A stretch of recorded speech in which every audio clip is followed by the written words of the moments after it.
నా పేరు చంద్రశేఖర్ అండి. నేను ఇప్పుడు ప్రజెంట్ ఎన్డీఆర్ఎఫ్లో చేస్తున్నాను విజయవాడలో.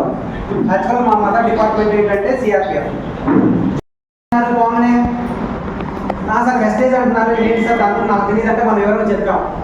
దానివల్ల యూజ్ ఏంటి? ఇలాంటి ఎన్నో కంపెనీ చూసాం, ఎన్నో వచ్చినాయి, ఎన్నో పోయినాయి. ఇలాంటివి చాలా చూసాం సార్, చాలా డబ్బులు కట్టాం. మేడం గారు మేము డబ్బులు కట్టమంటలేదు, మేము కట్టలేదు, మీ చేత కట్టించాం. కానీ మీరు మా దాంట్లో జాయిన్ అవ్వచ్చు, మీరు ప్రోడక్ట్ కొనుక్కోవడం వల్ల మీకు ఇన్కమ్ వస్తుందండి, తర్వాత మీ ఆరోగ్యం కూడా బాగుంటుందని చెప్పాం. సర్లే సార్ ఇవన్నీ చూసాంలే, వెళ్ళిపోండి, వచ్చేసాం. మేడం గారు రిజెక్ట్. అమ్మాయి కోపడతామా, తిడదామా? ఓకే మేడం, థ్యాంక్ యూ, ఇంకోసారి కలుస్తామా మేడం లైఫ్ ఎప్పుడన్నా. ఓకే సార్ దగ్గరికి వెళ్దాం. సార్ దగ్గరికి వెళ్ళిన తర్వాత సార్ విన్నారు, బాగానే విన్నారు. మా మేడం గారు లేదు, కానీ మా మేడం గారు వచ్చిన తర్వాత నేను మీకు కనుక్కొని చెప్తాను. సార్ దగ్గర అటు 50-50 జాయిన్ అవ్వచ్చు, అవ్వకపోవచ్చు కదా. తర్వాత నెక్స్ట్ ఇంకో మేడం దగ్గరికి వెళ్ళాం. ఆ మేడం గారు ఏమన్నారంటే, సార్ మా సార్ ఎప్పుడో 2008లో జాయిన్ అయ్యామండి మేము, మాకు ఈ కంపెనీ గురించి తెలిసి ఎటువంటి ఇన్కమ్ రాదండి, ఈ ఒక్క మాట వద్దండి, వెళ్ళిపోండి. వచ్చేసాం. Okay thank you madam. అయితే మీరు ఆ ప్రోడక్ట్ వాడారు కదా మేడం? వాడారు సార్, ప్రోడక్ట్ కనుక అయితే సూపర్, కానీ నేను జాయిన్ అవ్వం. ఓకే అట్లా 100 మంది దగ్గరికి వెళ్ళాం. 100 మందిలో ఎవరో ఒక్కళ్ళు కనెక్ట్ అయ్యాం. మనకి 100 మంది దగ్గరికి వెళ్ళాం, 99 మంది మనం రిజెక్ట్ చేశారని చెప్పేసి మనం నీరసపడి మానేద్దామా? కానీ అట్లా మానేసిన వాళ్ళు చాలా మంది ఉన్నారు కదా, మనం తెలిసిన వాళ్ళు. ఒక చిన్న ఎగ్జాంపుల్ చెప్తామండి. ఒక పాప ఉంది, తన 8 years కాంచి తన ఏం ఏంటంటే తను వచ్చేసరికి డాన్స్ చేయాలి, ప్రపంచంలో నెంబర్ 1 డాన్సర్గా ఎదగాలనే ఆలోచనతో ఉన్నారు. సూపర్, బాగానే ఉంది. తను ఇంటర్మీడియట్ దాకా చదివారు. రోజు వాళ్ళ అమ్మగారు నాన్నగారు, అమ్మ నీకు అది వద్దులేమ్మా, నువ్వు ఒక కలెక్టర్ లేకపోతే ఒక ఎస్పీ ఇలాంటి ఏదైనా చేయమ్మా బాగుంటుంది అని చెప్పారు. లేదు నేను డాన్స్ అవ్వాలని. ఒకరోజు బస్సులో వాళ్ళ ఫ్యామిలీతో పాటు వెళ్తున్నారు, జర్నీ జరుగుతుంటే బస్ యాక్సిడెంట్ అయిందండి. బస్ యాక్సిడెంట్ అయినప్పుడు వాళ్ళ ఫ్యామిలీ మొత్తం ఉంది. తన కాలు సీటు కింద ఇరుక్కొని పోయింది. ఎట్లా అట్లా లాగేసారు, బయటకు తీశారు. చూస్తే లాగ్ వచ్చేసింది. డాక్టర్ హాస్పిటల్కి వెళ్ళారు. హాస్పిటల్కి వెళ్ళిన తర్వాత కట్టు కట్టారండి. కట్టేది ప్లాస్టర్ కట్టారు, మనం ప్లాస్టర్ ఆఫ్ ప్యారిస్ చేస్తారు కదా, అది కట్టేశారు. ఓకే దాన్ని ఒప్పదిద్దామని ఒక 4 రోజుల తర్వాత వెళ్తే లోపల మొత్తం నల్లగా మారిపోయింది. వేరే డాక్టర్ దగ్గరికి వెళ్తే ఏమన్నారంటే, మోకాళ్ళ దాకా కాలు తీసేయాలి, లేదా ఆమె బతకదు. ఏం చేయాలి? కాలు ఉంచాలా, తీసేశారు. మనం డాన్సర్ అయిదా? కాలు లేదు, కానీ దాని పట్టుదల అదే ఉంది, నేను డాన్సర్ అవ్వాలి. ఏదన్నా కానీ నేను బతుకుంటే డాన్సర్ కానీ బతకాలి, లేదా నేను చనిపోయినా ఇష్టం. ఓకే నా కాలు కట్ చేయండి, కట్ చేశారు, వెళ్ళండి గుడ్. మరి ఎట్లా? తనకు తెలిసిన వాళ్ళందరూ పుల్ల పోట్లు పొడుస్తూనే ఉన్నారు. ఏమంట డాన్సర్ అయిద్దంట, చెప్తే వినలేదు. భూమి మీద ఒక కాలు లేదు, భూమి మీద కాలు నిలబడలేదు ఆమె డాన్స్ చేయాలనుకున్నప్పుడు. ఎప్పుడు చూసినా అక్కడ డాన్స్, ఇక్కడ డాన్స్ అన్నారు, అదన్నారు, ఇది అన్నారు. దేవుడు ఒక కాలే తీసేశాడు. ఏం చేయాలి? డాన్స్ వేసిద్దా? కానీ తను డాన్స్ చేసిన తన పట్టుదలతో జైపూర్ లెక్క పెట్టించారు. తనకు తెలిసిన ఒక డాక్టర్ సలహా వాళ్ళు వెళ్ళి జైపూర్ లెక్క పెట్టించుకున్నారు. ఆ జైపూర్ లెక్క పెట్టించుకొని మన కాలు సెట్ అయిద్దా? నార్మల్ కాలుకి పెట్టుడు కాలుకి తేడా ఉండదా? ఎంత కష్టపడిందో, ఏం చేసిందో, తను అనుకున్నది సాధించి నెంబర్ 1 డాన్సర్ గా పేరు తెచ్చుకుంది. మయూరి, సినిమా పేరు మయూరి. ఆమె పేరు సుధా చంద్రన్. వాళ్ళు ముంబైలో ఉంటారు. వాళ్ళ యాక్చువల్ ఫ్యామిలీ మన కేరళ. కానీ ఆమె సాధించింది, ఈరోజు చూపించింది. నేను ఇది అనుకుంటే సాధించవచ్చు. వెస్టేజ్ వచ్చాం, ప్రతి ఒక్కరు చదువుతాం, మేము 1 లక్ష తీసుకుంటాం, మేము కార్ తీసుకుంటాం. కష్టాలు వస్తాయి, కష్టాలు వచ్చినాయి కదా అని మనం కురిగిపోతే ఏం జరిగింది? అక్కడే అయిపోతాం. నువ్వు అనుకున్న టార్గెట్ రీచ్ అవుతావా? రీచ్ అవ్వాలంటే ఏం చేయాలి? కష్టపడాలి. ఆమె కాలు లేకుండా కూడా డాన్స్ చేసిందంటే ఆమె సంకల్పం ఎంత గట్టిది, అవునా కదా? మరి మనలో లేదా సంకల్పం? మనం సాధించలేమా? బయటికి పోతే రిజెక్షన్స్ చాలా వస్తాయి. మనం 1000 మందికి చెబితే దాంట్లో 10 మంది మనకు కనెక్ట్ అవుతారు, అవునా కదా? నేను కూడా ఎంతో మందికి చెప్పాను. మా దాంట్లో కూడా నేను 4 లెగ్లు వేసాను. మా డిపార్ట్మెంట్ మొత్తం 1 లెగ్లో ఉంది. నేను ఫిక్స్ అయ్యాను, ఆ డిపార్ట్మెంట్ లెగ్ వేసే రోజే నేను ఫిక్స్ అయ్యాను, ఇది నాకు పోలియో వచ్చిన కాలు లాంటిది. ఒకవేళ పోలియో వచ్చింది అనుకో, ఆ కాలుతో అంతే జీవితం అక్కడే ఆపేస్తామా? ఆ కాలు ఉన్నా దానికి ఏదో ఒక సపోర్ట్ తీసుకొని ముందుకు వెళ్తూనే ఉంటాం కదా. నేను కూడా అదే ఫిక్స్ అయ్యాను.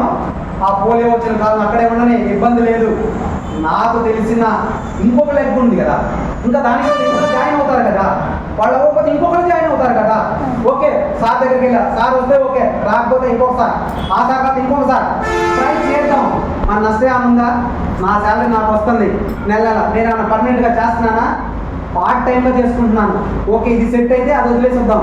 ఫిక్స్ అయ్యా, నేను కూడా జాయిన్ అయిన రోజు ఫిక్స్ అయ్యా. ఒకవేళ వెస్టేజ్ సెట్ అయిందా నా జాబ్కి సలాం. మేడం గారు ఇందాక అన్నారు దేశ సేవ చేయాలని. 21 సంవత్సరం నుంచి దేశ సేవ చేస్తూనే ఉన్నాం. ఇప్పుడు ప్రత్యేకించి చేయాల్సిన అవసరం లేదు. కానీ నేను ఒకరోజు ఫిక్స్ అయ్యాను, ఏమని? 3 జనరేషన్ ఇన్కమ్ ఉంది, ఓకే సూపర్. ఇట్లా మనం వాడిన వస్తువు కూడా రిటర్న్ ఇవ్వచ్చు, ఓకే ఇది ఇంకా బాగుంది. తర్వాత ఇన్కమ్ కూడా బాగుంది. నేను 21 సంవత్సరాలు సర్వీస్ చేస్తే 1,10,000. అదే దీంట్లో ఒక 2 or 3 years నేను కష్టపడితే దాన్ని రీచ్ అవ్వలేనా? దాన్ని క్రాస్ చేయలేనా? చేస్తాను, చేయలేనా? అందుకని చెప్పేసి నేను దీంట్లో వచ్చాను. దీంట్లో రావడానికి మెయిన్ కారణం. తర్వాత ఇంకో చిన్న ఎగ్జాంపుల్ చెప్పుకున్నాం సార్. భోజనం రాలేదు, ఖాళీ ఉంటే బోర్ పెట్టి కదా, చిన్న చిన్న చెప్పుకుందాం, ఓకేనా? ఒక ఊళ్ళో ఒక బాబు ఉన్నాడు, చిన్నప్పుడు బాగా రన్నింగ్ చేస్తున్నాడు. కానీ రన్నింగ్ చేస్తూ గేమ్ ఆడుతున్నాడు, క్రికెట్ వాలీబాల్ ఆడుతున్నారు. వాళ్ళకి తెలిసిన కోచింగ్ అడిగారు, సార్ నేను క్రికెట్ ఆడితే బాగుంటుందా లేదా నేను వాలీబాల్ ఆడితే బాగుంటుందా అన్నాడు. అరే భయ్ క్రికెట్ వద్దు, వాలీబాల్ వద్దు, నువ్వు రన్నర్గా ట్రై చేయి. నీ రన్నింగ్ బాగుంది, నువ్వు రన్నర్గా ట్రై చేయి. ఆట కూడా బాగానే ఆడుతున్నావు, కానీ ఆ ఆట వద్దు, నువ్వు రన్నర్గా ట్రై చేయంటే మనోడు ట్రై చేశాడు. 13-14 ఏళ్ళ వయసు వచ్చింది, ట్రై చేశాడు. ఏమొచ్చింది? బ్రోంజ్ మెడల్ వచ్చింది. అది గెలిచినట్ట ఓడిపోయినట్ట? బ్రోంజ్ మెడల్ వస్తే గెలిచినట్ట ఓడిపోయినట్ట? ఓడిపోయినట్టే కదా. అదే సార్ ఒక మెడల్ వచ్చిందిగా, గోల్డ్ మెడల్ రాలేదు. గోల్డ్ మెడల్ రావాలి, నా పేరు ప్రపంచానికి వినపడాలి, నేనంటే ఏదో ప్రపంచం చూడాలి. చిన్న మార్పులు పల్లెటూరు ప్రాంతం వాళ్ళది, తినడానికి తినలేదు, ఒక పూట తింటే ఇంకొక పూట ఫస్ట్ అయినా కూడా ట్రై చేశాడు. 2004 ఒలింపిక్స్లో జాయిన్ అయ్యాడు. ట్రై చేస్తున్నాడు, రన్నింగ్ చేస్తున్నాడు. సగం దూరం వెళ్ళిన తర్వాత లిగ్మెంట్ ప్రాబ్లం వచ్చిందండి. మోకాలు పని చేయకుండా రన్నింగ్ చేస్తామా? అప్పటి నుంచి నీకు వచ్చాడు ఇంటికి, నేనేం చేయలేను, నేను ఏ విధంగా సాధించాలి, మళ్ళీ ట్రై చేద్దాం పోనీ. ఇప్పుడు ఒలింపిక్స్ పోతే ఇంకో 4 సంవత్సరాల తర్వాత ఉంది కదా, అప్పుడు ట్రై చేద్దాం. ఇంటికి వచ్చాడు, ఆ ఒలింపిక్కి సంబంధించిన మోకాలకు సంబంధించిన ప్రతిదీ ఏం ట్రీట్మెంట్ జరగాలి తీసుకున్నాడు, తెలిసినాడు. వాళ్ళ రిక్వెస్ట్ వల్ల బాగా కాలు బాగైంది. ఇంకా ఒక టైం లేదు, వాళ్ళ అమ్మ నాన్న నిద్రపోతున్నారు. తెల్లవారుజాము 3 గంటలు వేసారు. 3 గంటలు వేసి రన్నింగ్ చూసే వాళ్ళందరూ పిచ్చెక్కింది. తెల్లవారుజాము 3కి రన్నింగ్ ఏంటండి, ఈవినింగ్ 6కి రన్నింగ్ ఏంటి, ఎప్పుడు చూసా వీడు రన్నింగ్ చేస్తూనే ఉన్నాడు. ఏంటి వీడి పిచ్చోడా, రన్నింగ్ చేయాలని పిచ్చులో ఆ కాలంలోనే బతుకుతున్నాడా అనుకుంటా ఉన్నాడు. పోతూనే ఉన్నారు జనం, అనుకునే వాళ్ళు అనుకుంటూనే ఉన్నారు. ఇందాక సార్ చెప్పారు చూడండి, ఒక చిన్న సామెత, గాడిద అవుతుంది దాని పక్కన నడిపిస్తూ పోతుంటే వీళ్ళు పిచ్చోడుగా గాడిద నడిచిపోతున్నారు అన్నారు. అది ఇద్దరు ఎక్కిపోతుంటే దున్నపోతుల్లో ఉన్నారు, ఘాట్ మీద పోతున్నారు ఇద్దరు, దాన్ని ప్రాణం తీస్తున్నారు అన్నారు. సరే ఎందుకు నేను దిగుతాను, నా భార్యను దాని మీద ఎత్తి తీసుకెళ్ళాలంటే ఇంట్లో ఆవిడ పెత్తనం అనుకుంటా, అందుకే ఆవిడ గాడి మీద కూర్చోబెట్టారు, వాడు నడుస్తున్నాడు చూడండి బాగా అన్నారు. సరే ఇదంతా ఇంకా మనం నడువులే, నేను ఎక్కుతానంటే చూడరా ఆడపిల్లలు నడిపిస్తున్నాడు, వీడు దున్నపోతులని గాడి ఎక్కాడు. అంటే ఈ ప్రపంచం మీరు ఎట్లా బతికినా ఏదో కామెంట్ చేసింది. Venkateswara sir good morning. Good morning. ధ్యానం చేస్తున్నారా? అయితే ఈ ప్రపంచం మనం ఏ విధంగా బతికినా మనల్ని ఏదో ఒకటి అనుకునే ఉంటుంది, అవునా కదా? అనుకునే వాళ్ళు అనుకోనిద్దాం, ఏం పోతుంది. అట్లాగే మనోడు కూడా ఏమనుకున్నాడు, సరే అనుకుంటే అనుకున్నా నేను రన్నింగ్ చేయాలి. 2008 ఒలింపిక్స్కి వెళ్ళాడు. 100 meter, 200 meter, 400 meter 3 gold medal ఒక్క ఇయర్లోనే. వాడి పేరు ప్రపంచానికి మొత్తానికి తెలిసింది. ఎవరో ఉసేన్ బోల్ట్ 2008 నుంచి 2016 దాకా 8 గోల్డ్ మెడల్ తీసుకున్నాడు. 2008 నుంచి 2016 దాకా మన ఇండియా మొత్తం మీద ఒకటే గోల్డ్ మెడల్. అతను వెస్ట్ ఇండీస్.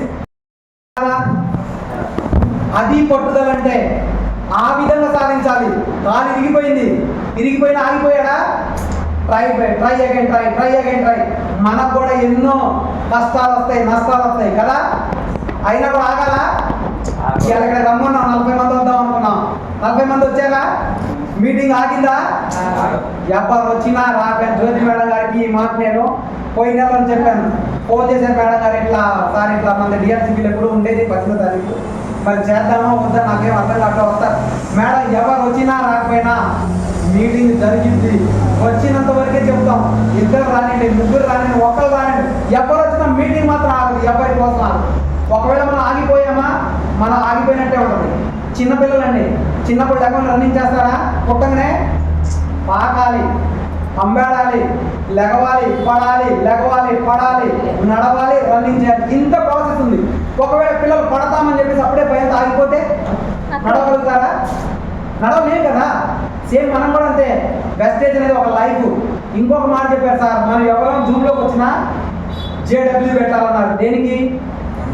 ఇప్పుడు నేనున్నాను, మా నాన్నగారి పేరు నేను గర్వంగా చెప్పుకోగలిగిన రోజు నేను ఆయన కొడుకుని. మా నాన్నగారి పేరు నేను చెప్పుకోలేకపోతే నేను ఆయన కొడుకు కింద అనుకుంటామా? మన అప్లైన్ పేరు మనం చెప్పుకోలేకపోతే మనం ఉండే అవసరమా? ఉన్నా లేనట్టే. నేను తండ్రి ఎగ్జాంపుల్ చెప్పాను, అది మిగతాది మీకే వదిలేశాను. మీరు ఆలోచించండి. ఎందుకంటే నా అప్లైన్ ఎవరో నాకు తెలుసు. నన్ను ఎస్ఐకి పర్చేజ్ చేసి మా మదర్ గారు శివభారతి మేడం గారు, తర్వాత పాపరా సార్ వచ్చారు, కృష్ణమూర్తి సార్ వచ్చారు. వాళ్ళ అప్లైన్ జ్యోతి మేడం గారు, వాళ్ళ అప్లైన్లు పీటపాల్ గారు, వాళ్ళ అప్లైన్లు మీ అందరూ తెలిసిందే కదా. ఈ విధంగా అంటే నేను నా తరతరాలు నేను చెప్పుకోగలిగినట్టు నా వెస్టేజ్లో కూడా నా సీనియర్, వాళ్ళ సీనియర్, వాళ్ళ సీనియర్ నేను చెప్పుకోగలగాలి ధైర్యంగా. నేను ఈరోజు స్టేజ్ ఎక్కి మా అప్లైన్లో శివభారతి మేడం గారు కాదు, జ్యోతి మేడం గారు కాదు, విజయరాజ్ సార్ లేదా చందు సార్, నా పేరు నేను చెప్పుకుంటే బాగుంది, చందు సార్ బాగుందా, నేను పలానా ఆయన కొడుకుని, లేదా నాకు ఒక ఇంటి పేరు ఉంది, ఇది JW అనేది మన ఇంటి పేరు. ఆ ఇంటి పేరు ఎక్కడి నుంచి వస్తే మీకు తెలుసు, నేను చెప్పే పని లేదు. అది చెప్పుకోలేని రోజు మనం సిగ్గుతో ఉన్నా పోయినా ఒకటే, అవునా కదా? అది మీకే ఆలోచిస్తుంది, మీకే వదిలేస్తున్నాను. ఏమనుకుంటారో ఆ డిపార్ట్మెంట్ గురించి ఒక 2 లైన్ చెప్తాను. ఇప్పుడు ప్రజెంట్ ఉన్న ఆ డిపార్ట్మెంట్ గురించి, అంతకుముందు డిపార్ట్మెంట్ గురించి ఒక 2 లైన్. నేను ఇప్పుడు NDRFలో ఉన్నానండి. NDRF అంటే మీనింగే నేషనల్ డిజాస్టర్ రెస్పాన్స్ ఫోర్స్ అన్నమాట. ఫోర్స్ అని F అని ఏది వచ్చినా అది సెంట్రల్ గవర్నమెంట్కి సంబంధించిందే. అది ఫోర్స్ అంటే దళం, ఓకేనా? అలాంటిది. అయితే నేషనల్ డిజాస్టర్ అంటే ఒక ఇండియా లెవెల్లోనే కాకుండా అదర్ కంట్రీస్లో కూడా ఏదైనా విపత్తులు, తెలుగులో చెప్పాలంటే విపత్తులు, ఇంగ్లీష్లో అయితే డిజాస్టర్, అట్లా వచ్చినప్పుడు NDRF అనేది ముందుండాలి. అటు వరదలు కానివ్వండి, ఇటు బిల్డింగ్ కొలాప్స్ కానివ్వండి, ఏదైనా మంటలు పట్టుకున్నా కానివ్వండి, ఎనీ డిజాస్టర్. అటు డ్యామ్ పడిపోయింది, ఒక ఊర్లోకి వస్తున్నాయి వాటర్, మనం నిలబడి చూడకూడదు, అక్కడికి వెళ్ళి ఆ ఊర్లో జనాలు కాపాడాలి. ఇది మా ప్రజెంట్. అయితే మన CRPFలో ఉన్నంటే అటు నక్సలర్స్తో పోట్లాడతాం, ఇటు ఉగ్రవాదులతో పోట్లాడతాం, అటు ఎలక్షన్ అయినప్పుడు వస్తారు, చూసే ఉంటారు కదా, బొచ్చలోడు పోలీసులు అంటారు, నెత్తి మీద హెల్మెట్ పెట్టుకొని, తర్వాత ఒక చావడ పట్టుకొని, లాఠీ తీసుకొని, తర్వాత రైఫిల్ తల్లించుకొని వస్తారు చూసారా, ఆ డిపార్ట్మెంట్. మేము ఈ టైంలో ఇక్కడ ఉన్నామంటే నెక్స్ట్ మినిట్లో ఏ స్టేట్లో ఉంటాం మాకు తెలియదు. అందుకని మా క్యాస్ట్ ఆల్ ఇండియా పోలీస్. ఇండియాలో ఏ స్టేట్కైనా వెళ్ళొచ్చు, ఎక్కడైనా మేము లా అండ్ ఆర్డర్ కంట్రోల్ చేయొచ్చు, మాకు ఆ పవర్ ఉంది. ఇన్ని చేసినా కూడా నాకు ఏదో లైఫ్లో తృప్తి అనేది కనిపించాల. నేను వెస్టేజ్ని ఎందుకు ఎన్నుకున్నా అంటే, సార్ నాకు చెప్పినప్పుడు ఒక మాట అన్నాను, సార్ నాకు 1 year క్రితం ఎందుకు చెప్పలేదు మీరు? 1 year క్రితం నాకు చెప్పుంటే ఈరోజు నేను చెప్పిన టార్గెట్ రీచ్ అయ్యి చూపించేవాడిని కదా. అదే సార్ 1 year క్రితం మేమే జాయిన్ అవ్వలేదు, మిమ్మల్ని ఎట్లా జాయిన్ చేస్తాం సార్? ఎందుకంటే ఈ వెస్టేజ్లో అంత ఫస్ట్ ఉంది. 2004 నుండి ఉంది ఈ వెస్టేజ్, కానీ నాకు తెలియదు యాక్చువల్. అది తెలియాలని రూల్ లేదు, మనకి దానికి సంబంధం లేదు. అందుకని చెప్పేసి మన డిపార్ట్మెంట్ ఏందో మనం ఏందో మన పని లేదు. కానీ నేను దాన్ని చూసిన తర్వాత నాకు అనిపించింది దీంట్లో వర్క్ ఉంది. దాని గురించి బాగా డీటెయిల్ ఎంక్వైరీ చేశాను. మేడం గారు మొన్న జూమ్లో చెప్పారు సర్టిఫికేట్ల గురించి, అది ఎప్పుడు స్టార్ట్ అయింది, ఫస్ట్ డైరెక్ట్ సెల్లింగ్ కంపెనీ ఏంటి, ఇవన్నీ చెప్పారు మేడం గారు. ఓకే, నేను కూడా అంతగా ఎంక్వైరీ చేసా కానీ మరీ ఇంకా పుట్టుపూర్వకలాగా వెళ్ళలేదు. మేడం గారు వెళ్ళారు, బాగుంది, సూపర్. అందుకే జూమ్కి రావడం వల్ల ఏంటంటే మనకు ఒక్కొక్క రోజు ఒక్కొక్క సబ్జెక్ట్ మనకు తెలుస్తుంది. కొన్ని కారణాల వల్ల కొంతమంది లేకపోవచ్చు, కొంతమంది అటెండ్ అవ్వకపోవచ్చు. 99% అందరూ అటెండ్ చేయడానికి ట్రై చేయండి. ఎందుకంటే మీ ఇంట్లో పని చేసుకోండి. ఆన్ చేశారు, ఒకసారి పెట్టారు, ఇంట్లో ఉన్నారు, మనం వంట చేసుకోవాలి. ఓకే, కూరగాయలు కట్ చేసుకుంటా విన్నాం, లేదు అన్నం పొయ్యి మీద పెట్టాం, అన్నం ఉడికింది అక్కడ ఉన్నాం, దాన్ని చేసుకుంటున్నాం, పిల్లలు రెడీ చేస్తున్నాం, ఆన్ చేసి పెట్టాం. మీరు ఏమైనా వీడియో పెట్టమంటున్నారు వాళ్ళు, లేదా మీరు వీడియో ఆన్ చేస్తే మేము చూస్తాం మీరేం చేస్తున్నారు, అదే అడగట్లేదు కదా. మీరు చెప్తే నమ్మరండి, ఒక్కొక్కరోజు నేను స్నానం చేస్తా కూడా వింటా ఉంటాను. ఎందుకంటే నాకు పొద్దున్న 6 గంటలు అక్కడ రీచ్ అవ్వాలి. మాకు ఫాలింగ్ జరిగింది మార్నింగ్ 6 to ఈవినింగ్ 8 దాకా. యాక్చువల్ మా డ్యూటీ వచ్చేసరికి 24 hours కింద కౌంట్. అదే సార్ నేను ఇప్పుడు డ్యూటీకి వెళ్ళొచ్చాను కానీ నేను రానంటే రావాలి. మేము భర్తీ అయితే 24 hours కోసం. అందుకని చెప్పేసి ఒక్కో రోజు స్నానం చేస్తా, ఒక్కో రోజు టిఫిన్ చేసినప్పుడు వింటా ఉంటాం, ఒక్కో రోజు ఇంకా వేరే పనుల్లో ఇక్కడ వినాలి. ఎందుకు దానివల్ల మనకి ఏమన్నా ఉపయోగం ఉంటుందేమో. వచ్చిన ఛాన్స్ ఎందుకు వదులుకోవాలి? ఇంత చిన్న రవ్వంతైనా వదిలిపెట్టకూడదు. ఏదో ఒకటైనా మనకు కనెక్ట్ అవ్వకపోయిందా?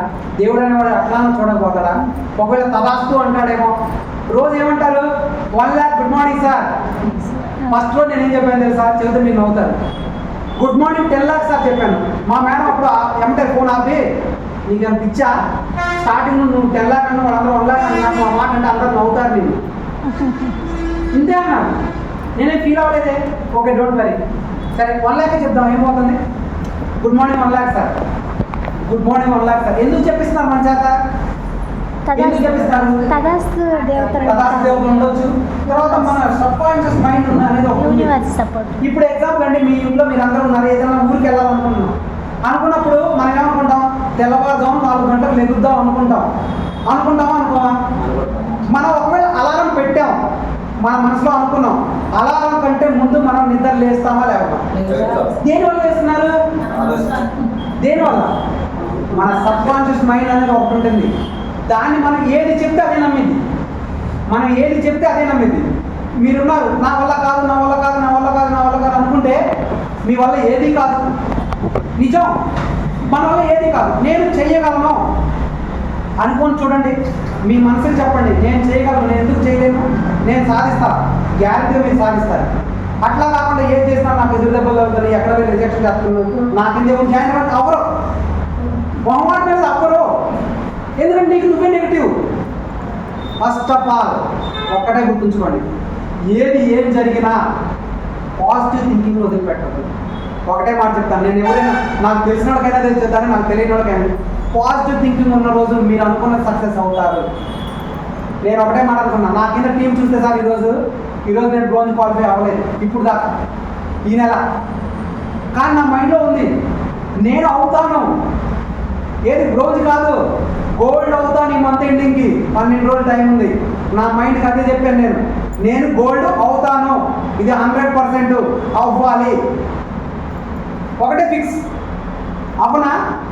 ఈ నెల కావాలి, ఎప్పుడు అవునా? కానీ ఈ నెలే అవ్వాలి. కానీ మనం ఏమనుకుంటాం? బ్రోంజే అవ్వలేదు, అవుతానా కాను.